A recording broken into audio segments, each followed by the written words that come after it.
One Christmas morning, I was assigned as a floating lieutenant at Station 46 in suburban Boynton Beach. I was filling in for the lieutenant, who had enough seniority to get vacation. Unfortunately, that year I wasn't so lucky. Floating lieutenants are to fire stations what substitute teachers are to classrooms. We step in when someone is off for vacation, sick leave, or what we call a Kelly day. A Kelly day is basically a regular day off to adjust the work week hours. Most floaters are junior officers. Most of them don't have enough seniority to bid a desired station. But one benefit of being a floater is that you get extra pay. That made the job attractive enough that some senior guys took it too. Our station was dispatched to a cardiac arrest with CPR in progress at a racquetball court inside one of our gated communities. When we arrived, a man in his late 60s was on the ground and CPR was already in progress. Fortunately for him, his racquetball partner was a retired doctor and knew CPR and recognized what was going on and started it right away. The fact that his racquetball partner started CPR immediately made all the difference with this call. By the time we loaded him up into the rescue truck, we got a pulse back, but he still wasn't breathing on his own. It's a hopeful sign, but we've also lost many patients between the scene and the ER, so I stayed cautiously optimistic. A few weeks later, I was back at 46 again, and we were talking around the table about the call. One of the crew asked me if I could call the family to follow up. Initially, I hesitated, mainly because my gut told me he probably had not made it. But I dialed anyway. His wife answered,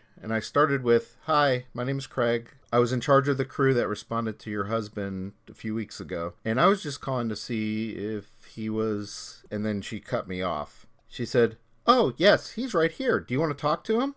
I was stunned. He got on the phone, thanked us, and said he'd only spent a day in the hospital. There was no lasting damage and he was home the next day. That doesn't happen often, but when it does, it makes every long night, every holiday shift, every call worth it.